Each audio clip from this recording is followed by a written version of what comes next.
Well, good morning, everyone. I'd like to call this meeting to order and remind everyone that we are live streaming. And we'll start out with a moment of reflection.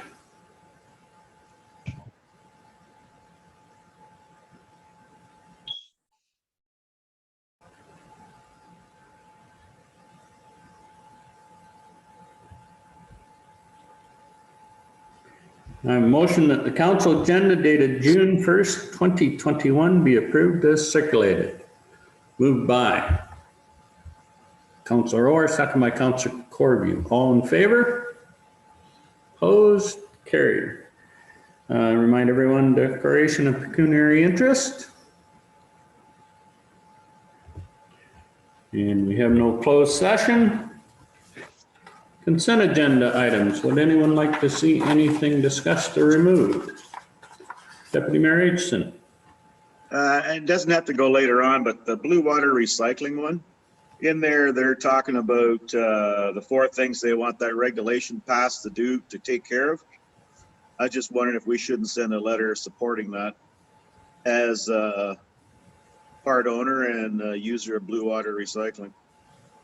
And that was best in class recycling targets, expand designated materials, increase accessibility, and proper oversight and enforcement.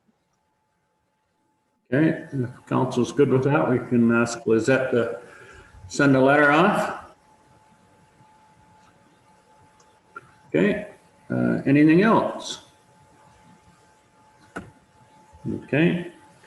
I have a motion that the consent agenda items 6.1 to 6.14 be received for information and that the council minutes of May 18th, 2021 be adopted.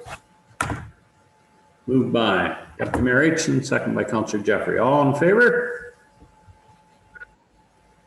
Opposed? Carried. All right, we'll move on to public meetings, hearings, and delegations. And we have Mr. Brian McCurry with us today. Welcome. Good morning and thank you. I hope everyone's doing well.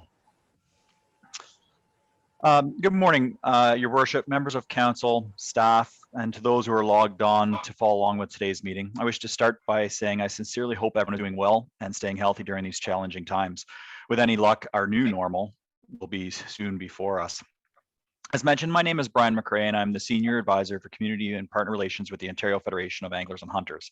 On behalf of our 100,000 members, subscribers, supporters, and in particularly the approximately 1,000 members living in or within the close proximity to the Township of Perth South, we would like to thank you for affording me the opportunity to appear before you this morning in support of Sunday gun hunting.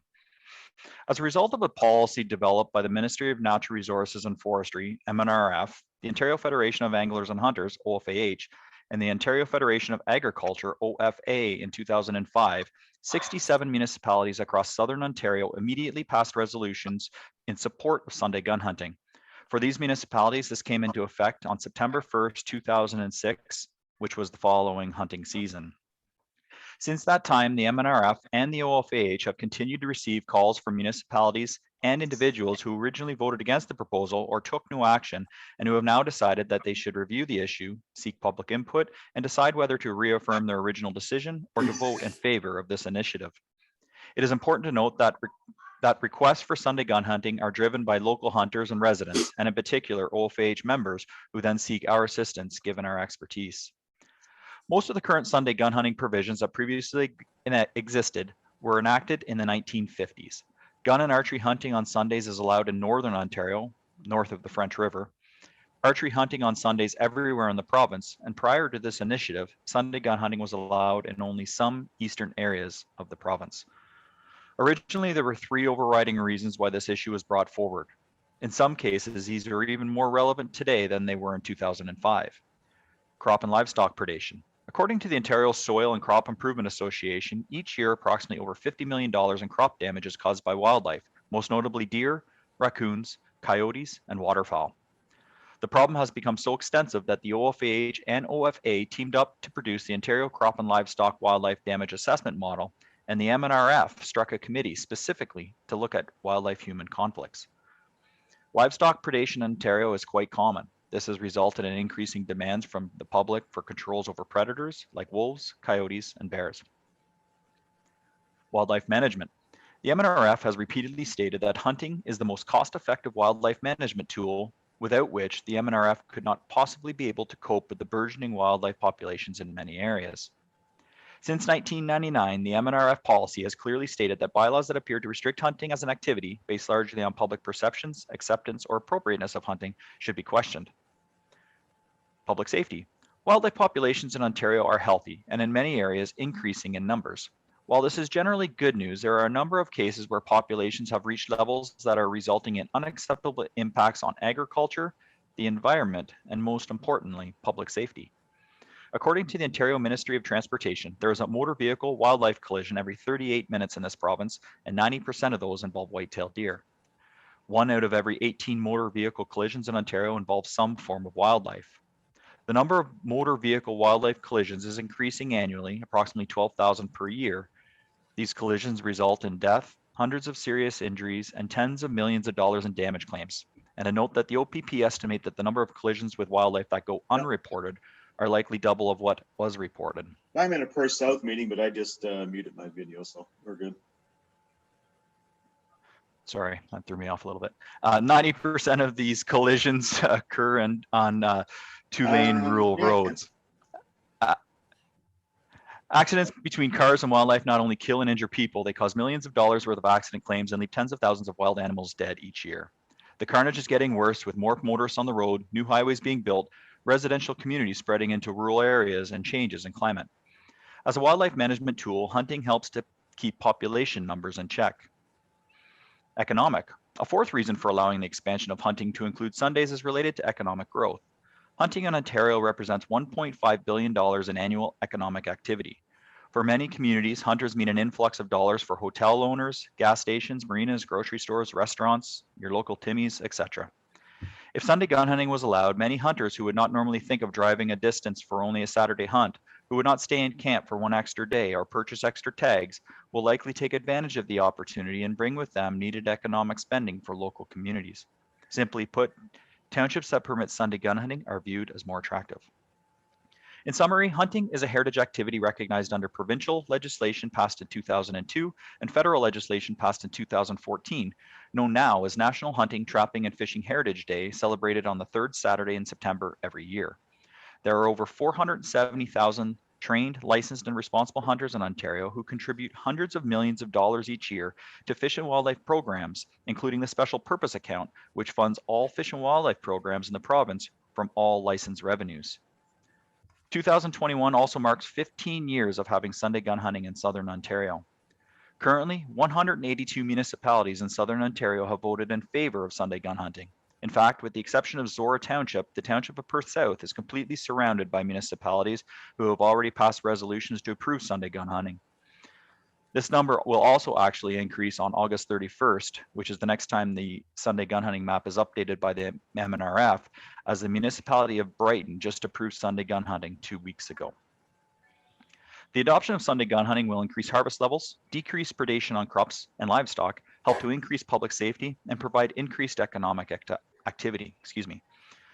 For many people, hunting is a family activity, but for those who work during the week, they currently only have 1 day per week where they can share in this activity with other family members. By allowing for Sunday gun hunting, you are doubling their opportunities to hunt along with the associated benefits outlined elsewhere in my presentation. Unfortunately, we no longer live in a world that everyone works the Monday to Friday schedule. More than ever, people are working shift work, weekends, multiple jobs, and often leaving only 1 day a week, Sunday.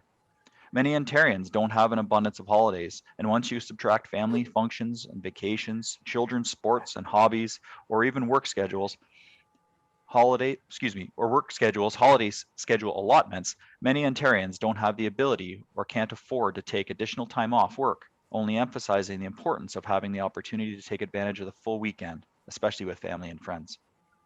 We realize that detractors of Sunday gun hunting are often opposed to hunting, period.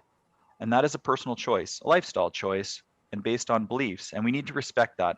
But in the same vein, we ask that they respect the wishes and preferences of those farmers, landowners, and outdoor people who do desire to legally enjoy their activities of choice on their own property or a property in which they have permission to be on. Even a landowner cannot hunt his or her own property without Sunday gun hunting being approved. In the case of private property, and this is extremely important, landowners still have the right to determine whether or not to allow Sunday gun hunting on their land, just as they do the rest of the week. Landowner permission is required, just as it is required for those individuals who wish to walk their dog or go on an ATV ride. There's been a suggestion that Sunday gun hunting would interfere with religious practices. For the record, the province of Quebec, which has the highest level of religious participation in Canada, has had Sunday gun hunting for well over a decade.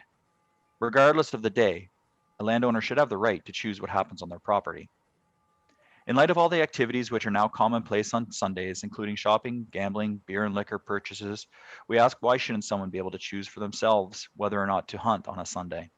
The reality is you can't do much on a Sunday. Sorry, the reality is there isn't much you can't do on a Sunday anymore. According to Statistics Canada, hunting today is measurably safer than bicycling, boating, swimming, horseback riding, and most recreational field sports, including baseball and golf. In fact, both the Canada Safety Council and the National Safety Council have stated that hunting in Canada is responsible for only 0.001% of accidents, which pales in comparison to the injuries from sports mentioned above and the number of injuries occurring as a result of automobile accidents, insect bites, and even lightning strikes. Hunting is also one of the few recreational activities that require proof of competence before engaging in the activity through both hunter safety and firearm safety courses.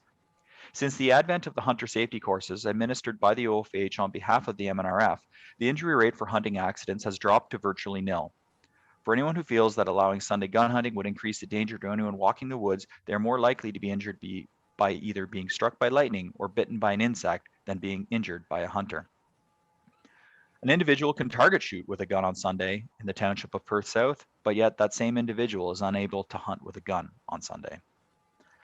The bottom line is this: if the threat to public safety does not exist from Monday to Saturday, which it doesn't, why would it be any greater on Sunday? The OFAH would like to acknowledge and fully support staff's recommendation that council authorizes Sunday gun hunting within the township of Perth South, which was also strongly supported by those individuals who voiced their opinions to staff. We are asking for you to pass a simple motion here today that would allow everyone the choice of whether or not to gun hunt on a Sunday.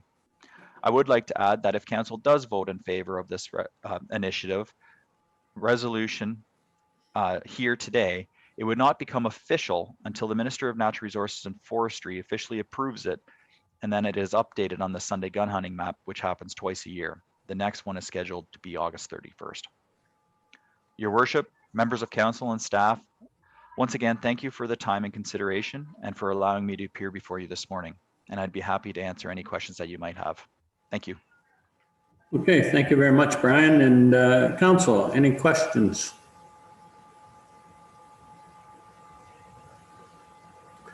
Seeing none, we will deal with this under the CAO's report. So thank you very much, Brian, and you're certainly welcome to stay on and hear our discussions when that comes up.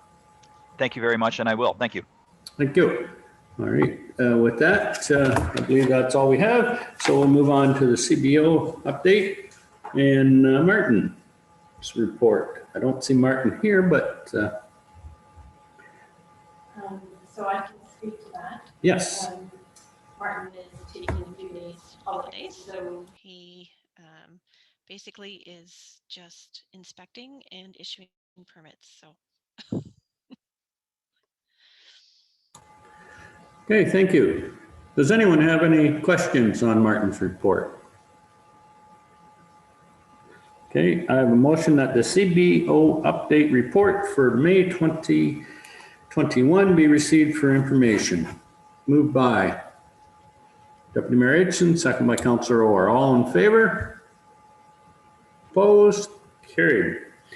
All right, next is I have a motion that the accounts payable listing dated May 28, 2021 for the period of May 15th to May 28, 2021 in the amount of $91,225.83 be approved. Motion to put it on the floor. Councillor Jeffrey, second by Councillor Martin. Questions or comments? Well, seeing none, all those in favor? Opposed? Carried. All right, we'll move on to Sunday gun hunting. And I don't know if Rebecca wants to make any comments on that before we throw it out on the floor. Hey, Bob, just before we go any further, I saw Melinda's hand up there in my screen a second or so ago. I'm not sure if she had a question or not. No, I'm good. I was just trying to weigh in to vote, but I'm very robotic here for my connection this morning, so I've dropped my video, but I am listening and engaged. Okay, just checking. We're Yeah, glad to see you're with us, Melinda. I tried, and then everything got very robotic, so I dropped my camera, but I am here. Thanks. Well, I'm sure I don't have to tell you, but if you have any questions, just jump in. Sure, Rebecca. thanks. Thank you, Mayor Wilhelm.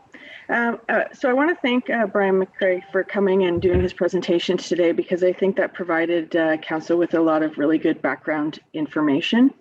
The township has received a request from West Gerber on May 12th, requesting that council consider Sunday gun hunting in the municipality. We did a bit of research in the records, and we weren't able to actually find that there was a formal request or formal consideration given to Sunday gun hunting in the recent past. We do know that there has been discussions about bringing it to council, but nothing ever formally has been done in the past. I reached out to the West Perth staff when the request came in, because they have actually reviewed and approved Sunday gun hunting in the fall of 2020. So it was something that was relatively new for them. In my report, I prepared a bit of information. A lot of it is mainly related to the process for allowing it, and then just really highlighting the municipalities that do and don't actually allow Sunday gun hunting around us. I did reach out to our chief and deputy chief for the Stratford Police Services to let them know that we were considering it, and ask them for any comments or concerns that they might have in regards to this. And they had indicated that there were no concerns. So that basically summarizes the information that I have, and I'd be happy to answer any questions that council may have. Okay, thank you. Council, any questions? Council Martin. So first off, I'd like to just acknowledge that we have a real bias of information that has come to us here. And I think our job as councillors is to make a fully informed decision and then move forward. But I feel like the Hunters Association has been given a heads up that, especially during a pandemic, that the rest of the ratepayers don't even know what's going on. So a lot of what we've seen is talking about the benefits of hunting. I think we already understand and enjoy the benefits of hunting. We have hunting 6 days a week here in Perth South already. So I don't think it needs to be on the table whether hunting is a good or bad thing, or whether it's great to be outside with your families. I think we acknowledge that's the case. But while this is a benefit to the hunters to have an extra day, I think we need to acknowledge that this is also a loss to some of our ratepayers. The loss of being able to wander through a bush freely, knowing that gun hunting is not allowed in Perth South. So we saw the map, a huge number of municipalities already allow Sunday gun hunting.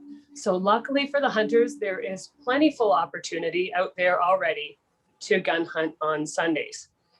We know here in Perth South, we don't have a ton of 9-to-5 workers that only can hunt on Sundays. Like a lot of our residents are in agriculture, and work is on Sunday as well. So I don't know if we need that same, but really I just feel like we need to not pass this motion without allowing the community to have a voice, and perhaps maybe using our bang the table to allow.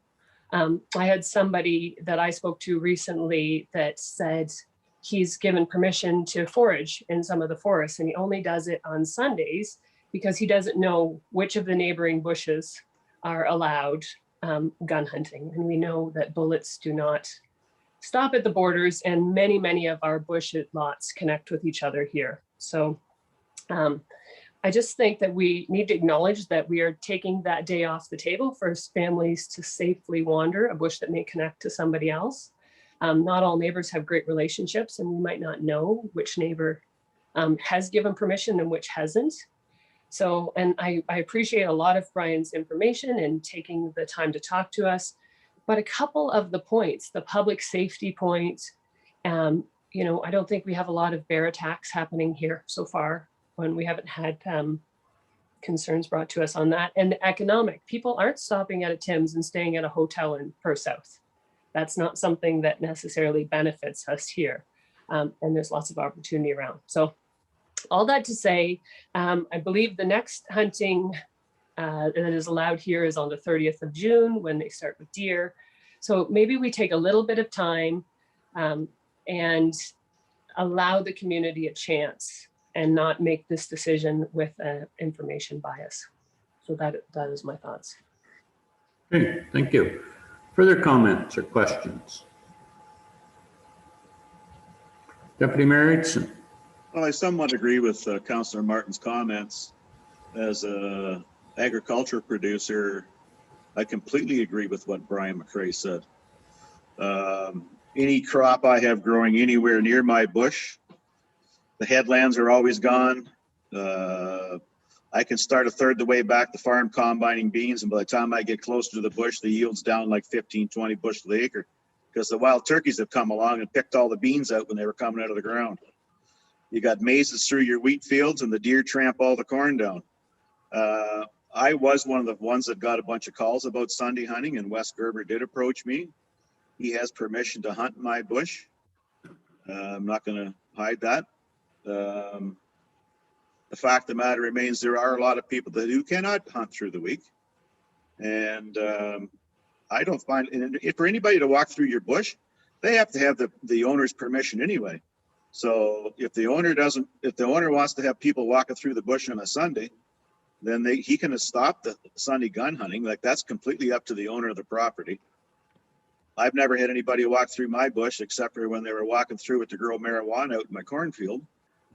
But, and the cows really enjoyed that when we put that in the silo. But the only people who get back in my bush, I'd have 3 people that go back there and hunt. And that's it. And further to that, yeah, we don't have black bears, but we do have a pile of cougars around now. And I'm just waiting for the cougar to actually attack a child or something, and then the whole conversation changes. But I support Sunday gun hunting completely. Okay, thank you. Councillor Rohr. I am not opposed to the gun hunting, but I do feel that Jamie has a point. Reading through the emails that were sent, there was a lot of emails that were sent, but there were some that it was clearly one family sent it 4 times through 4 different emails. And then there was points that there were some people that they didn't live in Perth South. And I think it's only fair, as Jamie's asking to delay this decision, to use our resources, and bang the table is a great one. But if we could delay for another meeting and put it out to our residents, because as she said, like, and I've had a few calls and I made a few calls to people, and they said they had no clue this was coming up. So just to be fair, I think that we just need to delay it and have the opportunity for anybody who wants to put it out there, just to feel that. So Councillor Rohr, are you making a motion to have this deferred to a later date? Sure, I'll make that motion. Okay. I'll second it. All right. We have a motion on the floor. Further, I don't think there's any more discussion, right? On that. Well, Bob, I would just like to make the point, because Jim has said that people aren't in your bush without permission. At my parents' farm, we don't have a bush lot on our little acreage here, but they do. And their bush connects to 2 other bushes. So on Sundays, we do go back as a family and we hike the bush, but we don't know if the others have allowed that or not. So I just wanted to make the point that there are some times that somebody can be in a bush that's connected to another one, have permission to be in a portion, but not be fully informed on what's going on the other side. But really my point is to give people some time to make their voices heard. Okay. Deputy Mayor Aitchison. I think I might have said cougars, I meant coyotes. West Gerber has a trail cam in my bush. And there's a pack of coyotes through there every night. Okay. Rebecca. During the process that we were reviewing the discussion on the Sunday gun hunting, after we received the request from West Gerber, we looked at a number of other municipalities that had considered the Sunday gun hunting, and there really was a mix of people who did consultations and ones who didn't. So the majority of municipalities, it seemed that I was able to find, hadn't, and we had the discussion and decided that we would put it on the agenda and announce it publicly that way. But more than happy to take it to bang the table and do we can advise them or ask them to do a survey or anything like that. I guess we'll put some thought into that and have some feedback and then bring it back at maybe advertise in the local newspapers, and then we can bring it back at the next council meeting for discussion again. Okay, thank you. Council Corbu. You're on mute. Muted. There you are. My lips were moving, but I wasn't saying anything. Yeah, we saw that. I do support Sunday gun hunting. I don't mind going to another step as long as, 10 people don't stop something that probably should happen anyway. We've seen that in other instances that were much bigger. But I agree with Jim. There is a lot of damaged crops. Whether one more day would stop that, I'm not really sure. I wouldn't know that. But I do support it. But I'll leave it at that. Okay, thank you. Just before I call vote, Councillor Jeffrey. You're on mute, Councillor Jeffrey.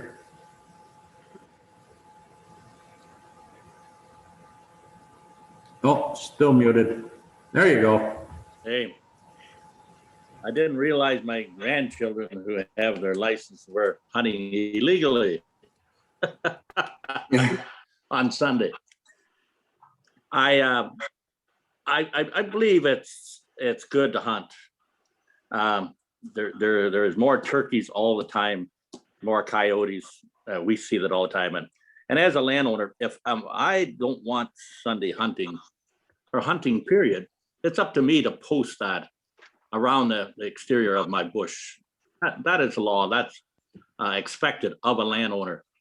So myself, I think we need hunting to help control the wildlife. And I'm not opposed to vote on it now or to wait for the next council meeting. I'm not opposed to doing any of that, but I know how I will vote. I will support hunting. Okay, thank you. Seeing no other comments, one comment I'd like to make to Brian is that I totally agree with the number of accidents, and I see them out by my place all the time. And if it was such a major issue, which I believe it is, why does M&R not increase the time for deer hunting, for example, to reduce the numbers and therefore I would think reduce the number of accidents? So I think that's something that your group should certainly approach them and see if that can't be controlled that way somewhat. Brian, you have a thought on that?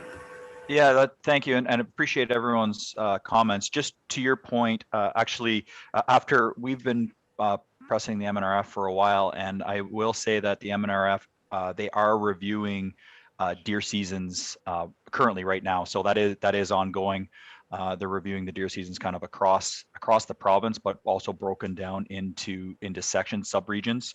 So that is occurring as we speak right now too. So just wanted to share that. Okay, thank you very much. And Yes, I'll make one last comment. I did make quite a number of calls on this to get feedback. And with that, I have a motion to defer, moved by Councillor Orr and second by Councillor Martin. And this will come back to the next meeting. All those in favor? Opposed? Carried. Okay, so we'll look forward to seeing that coming back with Rebecca's. All right. And we have a lengthy procurement policy that Rebecca worked on. Oh, Councillor Orr, comment. Sorry, can I just, for Rebecca, the bang the table, can you make that survey extremely simple? Like you have the power, you can ask one or two questions, right? Like I think people might be surveyed out in a way, but I also think just the simpler, the better. Well, it might, what we can do, like we don't even necessarily need to do a survey. We can just, you know, send out an email to anyone who's subscribed. Like Bang the Table is only good if people subscribe to it, right? So I can email out the subscribers to advise so that they'll receive notice that this is something we're considering, and then also do the same for the newspapers, and we can put it on the social medias and on our website just to let them know that it is something that we're considering, I guess, because otherwise it would just, if we and we can put some background information too, right? The information that's on the report. Brian, I don't know if you have anything that you could share as part of your presentation that could be added as well, and then all the information would be available for anyone who didn't participate in this meeting. Because I'm not sure, I mean, if we were to ask them a question, it would just be a simple yes, no, do you support? But really, if we're advising the public that we're considering it, and then they can provide any comments that they want through the Bang the Table site, and then we can accumulate that and circulate to council, or alternatively, they'll reach out to councillors. Sure, and to your, I'm more than happy to have a conversation with you at any point. We can discuss that, and we can help any way that we can. And obviously, my presentation is there. I'm willing to share as well too. So just feel free to reach out to me at any point. Hey, thank you. Yeah, and if there's anything else council wants me to consider on that public consultation or to include, just let me know, and we can put it in. Thank you. Procurement policy. Rebecca. Thank you, Mayor Wilhelm. The procurement policy is being brought back. I'd previously brought it to the last council meeting for discussion, and due to the fact that it is quite a lengthy document and the fact that there's a significant amount of changes that have been made to the policy, and I wasn't able to kind of give you a red line version highlighting what had changed. We brought it forward at the last meeting, and then are bringing it back this meeting with a bylaw to approve that procurement policy. There were a few changes that have been made since the first presentation, but it was only the inclusion of some definitions just to make sure that we have everything covered. From this policy, we develop bid documents that are the actual tenders going out, and we want to make sure that the language is consistent. So there was a couple additions there that I made in red, but I'm happy to answer any questions in regards to that policy if there are any. I do not see any hands up, so I'm thinking that everything is good. Oh, Councillor Corview.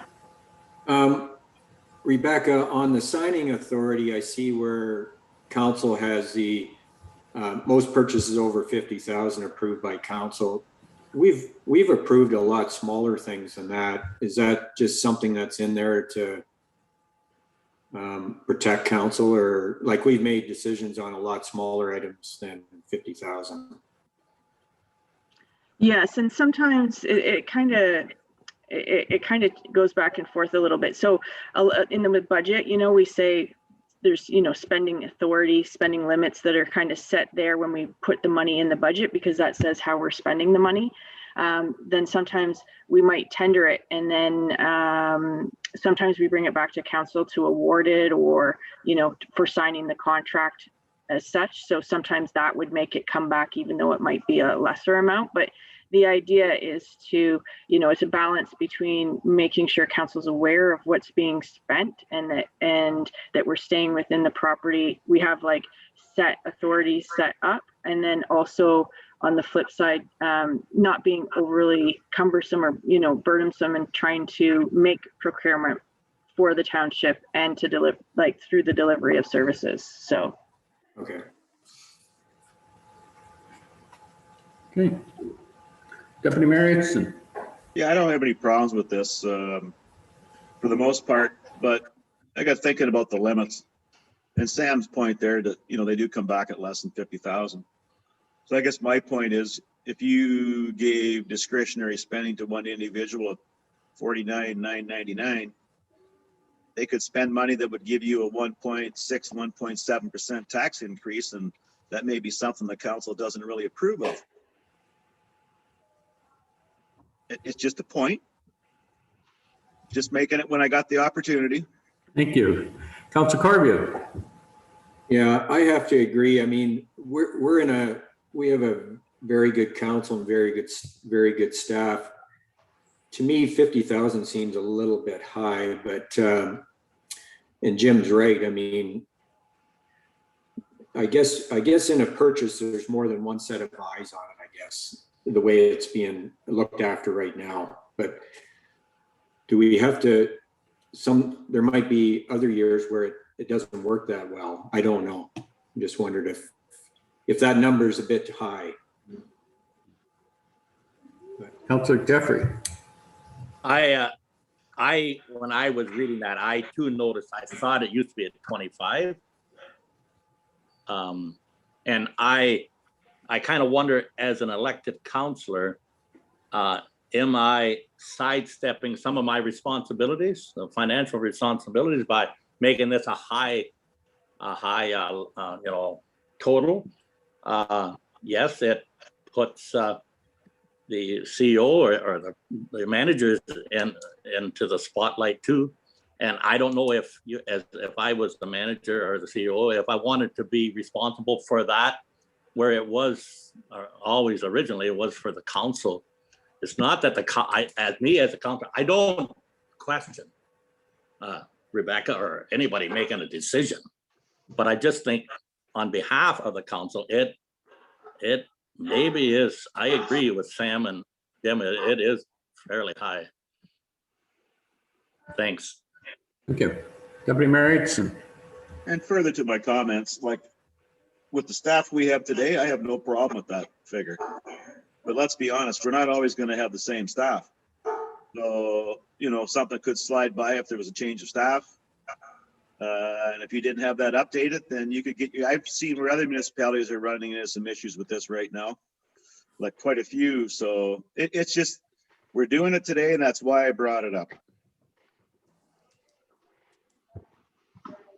Okay, Rebecca, further comments? Well, I can certainly, we can take a look at that and bring it back for further discussion if you want to take a look at what those are, or you could make changes, I guess, today.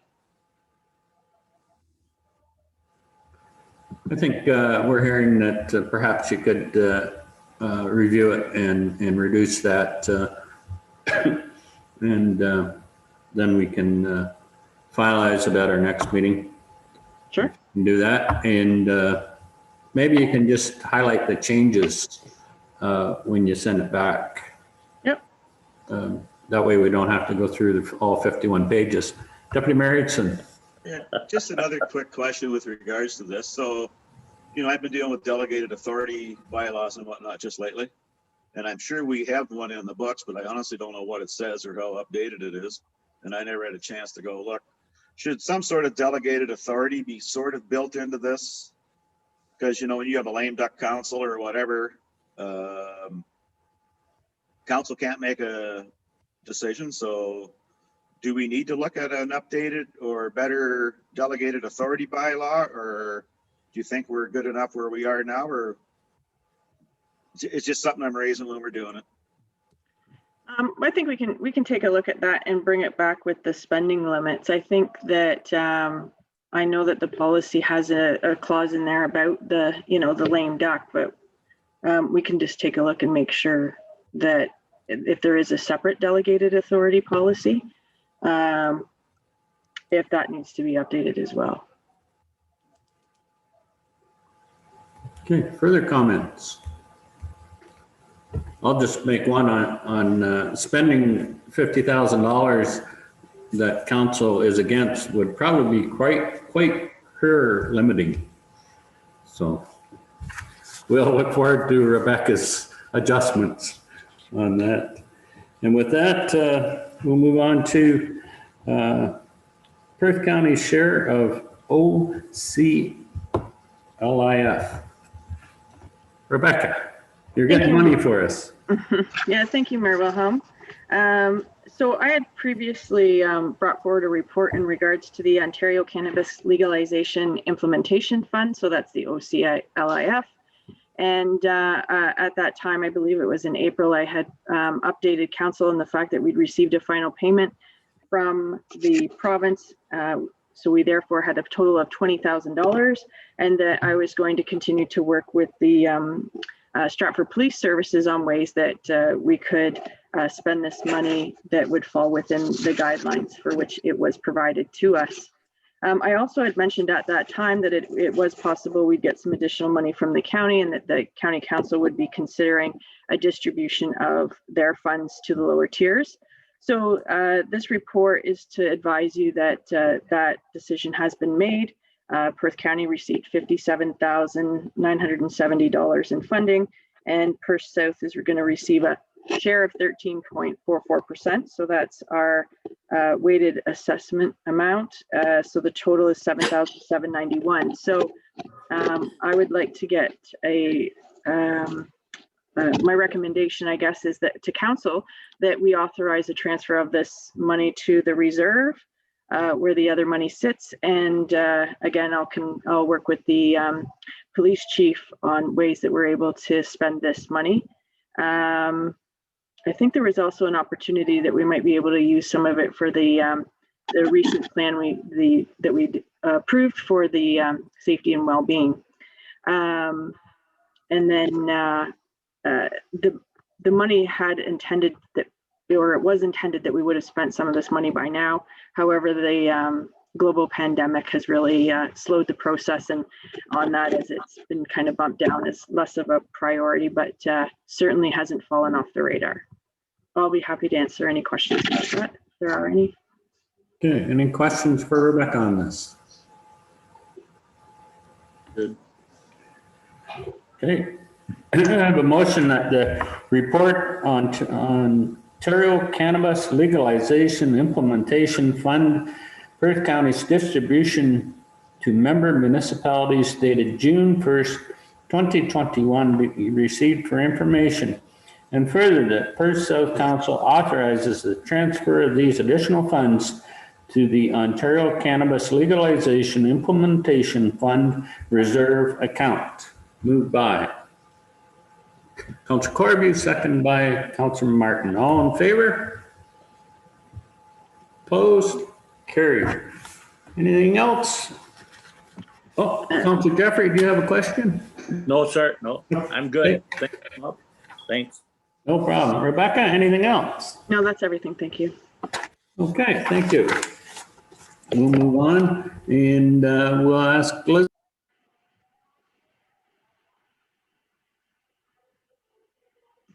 Lizette's on mute. Sorry. I was pulling a Councillor core review there. Yeah. I have one item in regards to a quarter revision appointment for a joint drain project with South Huron for the Arksea Jacks municipal drain.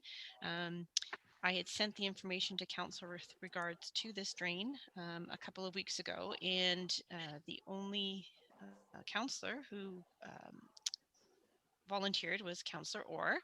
And so I'm giving the rest of you an opportunity to, also jump in here, but if you don't, I would ask that council appoint Councillor Orr to sit on the quarter revision for this project.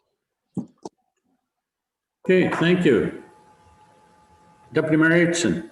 So moved. Okay, Second. second by Councillor Corview. Any further discussion? Okay, I'll just read this to be sure that everyone's clear. The council for the Township of Perth South appoints Councillor Sue Orr to sit on the Court of Revision for the Arski Jakes municipal drain shared with the municipality of South Huron. All those in favor? Opposed? Carried. Anything else was that? So we did receive a request from Councillor Martin in regards to the lowering of our flag for the recent incident in BC where 215 children were discovered, their graves were discovered at the residential school. And we had discussed the fact that we currently do not have a flag policy in the municipality. So we thought we would just have that discussion at council to ensure everyone was on board with that request. And then my intention is to bring forward a formal policy to help when these situations come about. Thank you. Comments? Deputy Mayor Aitchison.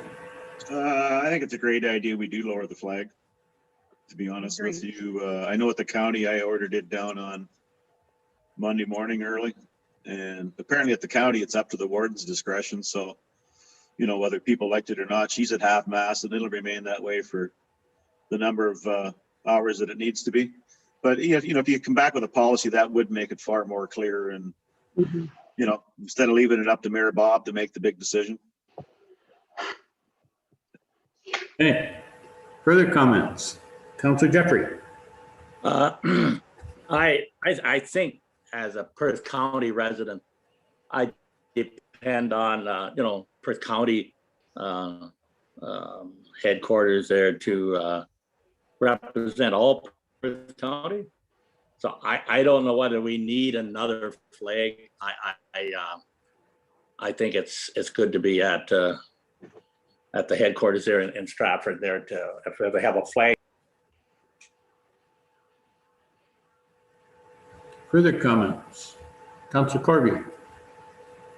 I agree with it. There's lots of other times maybe the flag should be at half mast, and it's a good opportunity to fix that right now, I think. Okay, thank you. Councillor Martin. I'm just wondering, are we able to make a decision on this one, or do we have to wait to ever half-mast it until we've approved the policy? I think we can make a decision on this one in about 2 minutes. Okay, fantastic. Thank you. Further questions or comments? All right, I'm going to do this the opposite way. Is there anyone opposed to Perth South lowering the flag half mast? I see none. All right, we will get that done. And also we will ask Rebecca or Lizette to bring back a report on, I guess, what other municipalities do as far as have a policy for lowering the flag, and then we can go from there. Okay, thank you. Anything else was that? Mayor Wilhelm? Yeah, I'm going to get to you as soon as Lizette's done. Ken, no problem. No, that's it. Thank you. Okay. Ken, good to see you. Yes, sorry, just one question for the flag. Just wondered the duration to have it lowered so that I would know then when to raise it back up. I'm going to ask, well, Rebecca, you have a comment, or I was going to ask Deputy Mayor Aitchison if he knew how long the county was going to leave theirs at half staff. 215 hours. Yeah. Or maybe a bit longer, if depending on when we're not having somebody go in the middle of the night to take it back up. So it's going to be a minimum 215 hours. Yeah. And then when they find more, it'll likely be down again. Okay. Seeing as you're here, Ken, anything else? You got all the gravel done and all the calcium done? Gravel's done. We're still working on calcium. We should be done calcium early next week, hopefully. Okay. Anything else? I got one thing to add. We are scheduled to do some paving tomorrow on the boundary 112, the road outside of Harmony there with Perth East, the surface asphalt. They're going to do that tomorrow is the plan. Okay. Council Martin, you have a question? Yeah, I had a couple people reach out to me that live in the Blanchard ward with concerns about their the state of their gravel road and the changes that were made. I get the impression that at least one of them reached out to you as well, and felt that she lives very close to the road by a gravel pit. If you're familiar with that road, I can't remember the one gravel pit we just approved, or that will be an expansion. Transvel pit? Yeah, like the so I don't know if there's anything that can be done about this, but also the other one's closer to River Valley. Just discussions of just really deep, like fluffy gravel that's they're just unhappy with the state because the one felt that the roads didn't need to be done, which we still do it anyways. And I think the question with that was, do you still rough up all of the gravel roads in Blanchard Ward, or does somebody go on site, check and see the state of them, and then decide which roads need to be done? Ken, can you, I think what Jamie's referring to is now with the new gravel on the road, you're seeing a lot of stones working to the edge, and it could be hazardous. A, is there anything you can do about that? And B, do you have a policy on setting when the gravel roads should be graded? I think that was kind of what Jamie was referring to. Thank you for interpreting that, Bob. That was a very long way to get to that question, and you're quite right. Okay, thank you.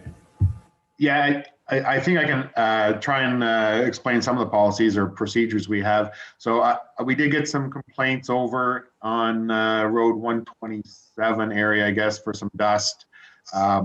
So and we had kept the timelines, very tight. Actually, we kind of graded the road up like the day before fresh gravel started, and then within a day or two, we had the calcium chloride dust control on right behind. So there was some dust complaints, and it was, I think, mainly the time period when the fresh gravel was going down. The trucks were traveling that section of road and creating some dust while we were working there, but it was relatively a short period of time where the dust was a big problem. And that's what we have been doing. We've got all the fresh gravel dust control on, and we're pre-grading the roads over here in Downey now, just like the day of or slightly the day before. We're getting a load of calcium to put on, so we're keeping the dust down to a minimum. So do you go to the roads and check them and then decide which roads need to be done, or are we doing full wards? So the fresh gravel goes alternates every other year. So Downey got fresh gravel this year. Blanchard got fresh gravel this year. The Downey ward would get fresh gravel next year. And then all the roads are getting dust control on them. So I think, sorry, I should clarify this. So every gravel road in Blanchard has fresh gravel, or do we check to see if it needs fresh gravel, or is that just something it always needs?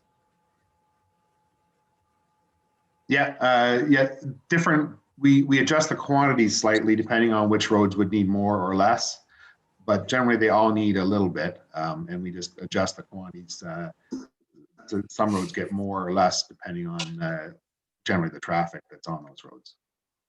Thank you. That helps me answer questions that I don't know the answer to when I get calls. No problem. Any further questions for Ken? Councillor Jeffrey. Ken, I was driving on Road 113. Yeah, Road 113 from line 26 into Stratford, and there is a fair few of those phragmites weeds that are bad on both sides of the road. So I don't know. I seen you, and I remember to remind you that maybe you can. I believe that is a county road. So if you would relay that information, it'd be very good. Yeah, I can. I know previously you had mentioned there was some on 26 and near the intersection at 113 I'd relayed to them. So there's more generally towards Stratford on 113? Yes. Yes. Both sides of the road. Yeah, I'll pass that on. Thank you. Thank you. Okay, with that, thanks very much, Ken. We'll move on to correspondence. I don't believe we have any. And council reports. And let's start with Deputy Mayor Aitchison today. Not a whole lot to report. We are having our annual meeting for the mobility bus June the 14th, which will be 2 weeks from yesterday. I think that's going to be advertised in the Independent here in the this week or whatever. But other than that, not a whole lot. I have had a lot of calls about Sunday gun hunting and supporting it. I've had none that actually called against it. Had a few calls about the roads, and further to Ken's comment there earlier, they did grade 125 yesterday, and oh my God, was it dusty. But they got the calcium on there late yesterday afternoon, and everything's copacetic, and it looked like they did a nice job of grading it up. All Ken needs now is a little bit of rain to really make it work better. But no, actually, I think that overall, I haven't had that many calls about the roads. I think people seem to be a little happier. Okay. Thank you. Councillor Corview. No, all good. Okay, thank you. Councillor Zubrig. Oh, we'll move on to Councillor Jeffrey. Can you hear me? Oh, yeah, we can hear you now. Sorry, I'm here. I've had some calls about the roads too. People don't like the dust. They don't like the gravel. They want them paved. I mean, they send it to me. I say I can pass it along, but it's an ongoing battle. And of course, I kind of rebuttal it with, hey, every chance I get to ask when they're paving my road, I do too. So don't feel like you're the only ones on a gravel road type thing. But I don't know. They did a ton of work, prep work before our road had the gravel put on it and the calcium, and I'm very happy with our road this year. So maybe it's just the difference in who's getting the new gravel or not. I'm not sure, but every year it's the ongoing. I guess everybody wants to live on a paved road, but wouldn't want to pay the taxes for that, right, Jim and Bob and Sam? Yep. Anyway. I have library board Thursday evening, and then I think we get a little hiatus for the summer after a lot of meetings. So that's my update. Thanks. Okay, thank you. Councillor Jeffrey. The only thing I have to comment on was on Ernie Hardeman's letter back to us, recognizing our letter of support to leave the Farm Drainage Act the way it is, and that it's adequate and well licensed, and etc. So I'm pleased that he did notice us. I think it does pay to when we support something, we should further it along to the ministers. So other than that, that's all I have. Thanks. Okay, thank you. Councillor Orr. Nothing really to report. I do have a quick question for Rebecca, though. Yes. Just in regard to, there was some discussion over if we're going to do the Flavors of Perth promotions. Did you want to give a little update there? Sure, yeah, I can do that. So we had some discussions about just getting ready to do the next video that had been approved by council in the budget, and there were some discussions about the businesses that should be promoted this year. We do have some new ones. I've actually see that the county should be releasing, I believe it is today, the new farm gate map. So that's exciting news. There should be, I think, a bunch of media release stuff that's going to go out in regards to that. So there are some new additions to the map. I'm working with the county just to make sure that we're not going to duplicate the businesses that are being promoted this year, because our program is intended to supplement the county's program and not actually to replace it.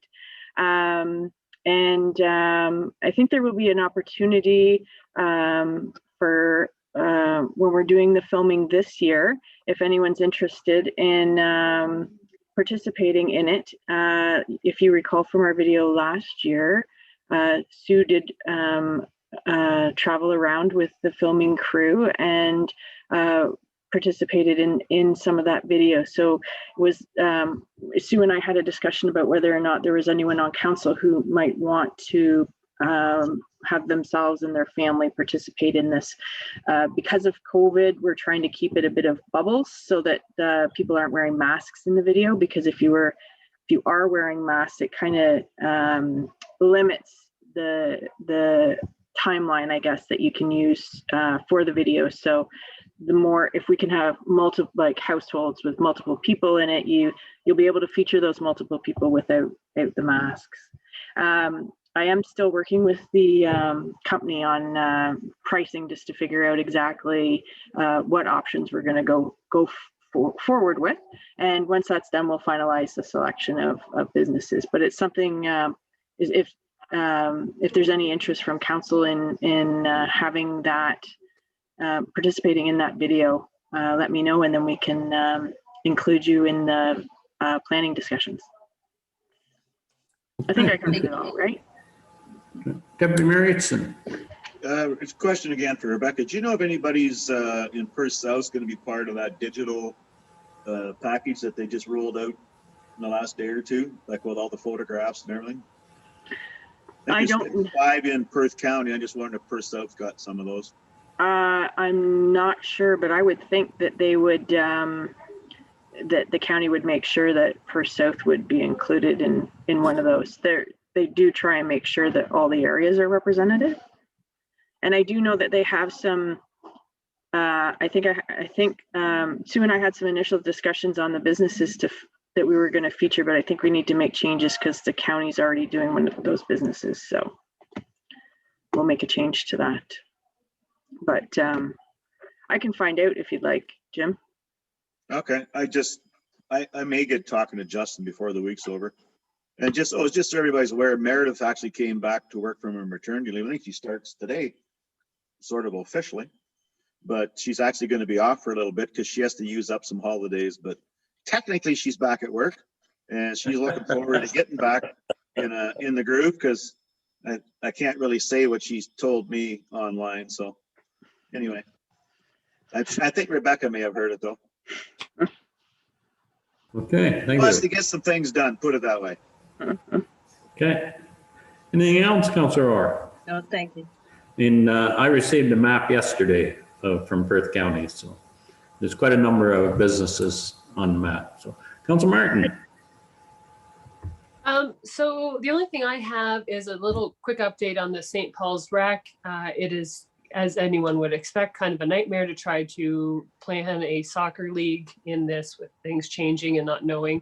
But we've decided to go ahead and order the t-shirts. The nice thing is that we have run with the surplus and we've been able to keep costs really low. So we're just going to go ahead. They've done a survey so families can select a t-shirt size. And we're really hopeful that we can still have a full season. But of course, like everybody else, waiting to hear what the province announces. So that's it for me. That's all I have. Okay, thank you. And yes, we're very interested in the announcement. I'm not sure when it's coming, but I would hope in the next day or two from Premier Ford, and I'm sure it'll be positive. And with that, keeping in mind, I hope everyone's completed their census form so that we all get counted. And other than that, things have been fairly quiet. So as Deputy Mayor Erickson said quite a number of discussions on Sunday hunting, and we'll deal with that at our next meeting, hopefully. So we're don't have any bylaws, no announcements, no notice of motions, no other business. I don't see anyone wanting a public question period. And so I have a bylaw, the 45-2021 being a bylaw to adopt, confirm, and ratify matters dealt with by resolution of the Township of Perth South, given first, second, and third readings and be properly signed and sealed. Moved by Councillor Jeffrey, second by Councillor Orr. All those in favor? Opposed? Carried. And I have a motion that council does here adjourn at 10:35 a.m. Moved by Councillor Martin, second by Councillor Corby. All in favor? Opposed? Carried. Thank you, everyone, and have a great day. It's a beautiful day out there. Thank you. Yeah. Hi, everyone. Bye-bye. Yeah.